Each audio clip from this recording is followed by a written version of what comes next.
All right, so my name is Kathy Cowan-Becker. I am the Executive Director of Simply Living.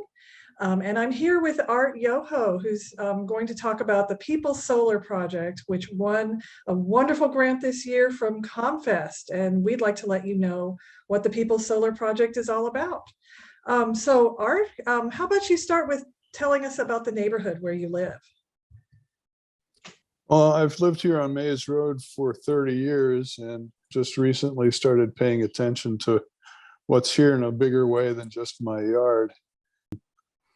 So it's a very diverse place. We've got extra space to work with, and we realize that it's the right scale. It's about 300 acres, about 1.5 miles long, and it's a manageable scale to do a microgrid that will be able to supply clean power to the neighborhood, to the schools, to the churches, to the mosque, and create the kind of future that we would like to enjoy.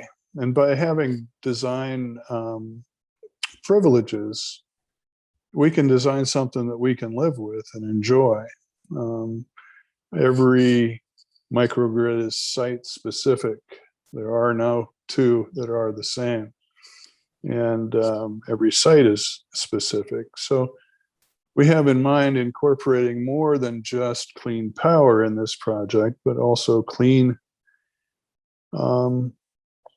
economics, where the neighborhood retains the ownership and benefits of the lower prices and the increased revenues.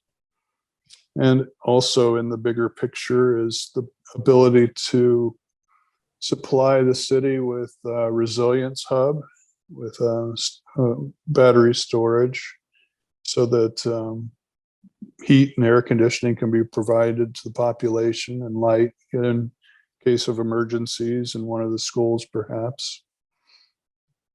And of course, local labor to build, and local community communication. We've got something to talk to each other about that is common. We all are in this together, and we all burn energy, and we all are going to live here for a while. So we might as well have something to bring us to bond around, to have a, sort of a more solid, stronger kind of social glue holding us together, which a lot of us are craving right now. That kind of connection with our neighbors and knowing somebody's close by that has your back has been maybe lost a bit over the years. And I hear from people that want that kind of world to live in. Yeah, so a literal energy connection between neighbors in a neighborhood. So part of this project, a key part, is called the Soul Pole. Can you tell us what a soul pole is and what its function is? Well, it's a solar array mounted on a steel pole. It's about 10 feet tall and about 20 feet wide, and it holds 10 panels, 10 solar panels, which are capable of producing 4,000 watts per hour of energy. And the pole mounted approach makes it possible for it to be tilted properly and face towards the sun in the right way to be efficient. Depending on the seasons of the year, it's adjustable. And it's also easy to maintain and clean. You can stand on the ground and rotate the circle to each panel so that you can clean or maintain them.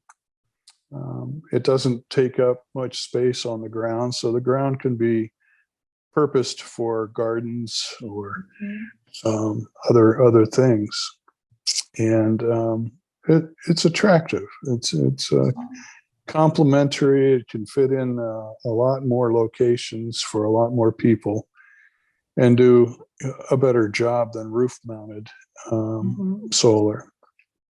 So this was designed and, sort of in tandem with the neighborhood approach, we've got multiple forms of solar mounting that we can use. We can do 4 acre, 1 megawatt conventional solar farms, which in this neighborhood, like on a 36 acre schoolyard, a 4 acre solar farm is not going to be intrusive or offensive or obnoxious. It actually can be made pretty. And we have designed solar sculpture parks to complement the neighborhood as common areas. So I just came up with this phrase this morning. I think what we are conscientious creators. And we liked that role. And anybody can do it, and everybody is invited to contribute. Yeah, that's wonderful. These are truly, really beautiful items, the soul poles, and would be, a really beautiful addition to any garden. And you can do any kind of gardening around it. You could even have sheep or goats around it. So what is your ultimate vision for the People's Solar Project? Ultimately, I would like to start immediately designing and building a zero emissions neighborhood. And it's not just with electricity, but also with natural gas that needs to be replaced. And all of that can be done with the energy from photons, moving electrons. And the electrons can be used to separate the hydrogen and oxygen and water to make fuel to either convert back into electricity or to heat with. And all of this needs to be done simultaneously. It's not a step-by-step process. It's a start with the outcome and do it. And what's unique about this is that it can pay for itself. It has value. And it is not one of those things where we need to have funding. We just need partners to collaborate with, like the schools and the city council. So it's an approach that makes sense, and it actually changes. It flips things over so that the residents are the ones that are in the position to create, to finance, to own, to operate, and even eventually donate it to the city. It's not really good that any one neighborhood might benefit more than others. Yeah, so this is truly power from the ground up, created by the people for the people. All right, well, thank you so much for this description of the People's Solar Project. And we also truly want to thank ComFest for this wonderful grant that's going to make building the prototype solar pole possible.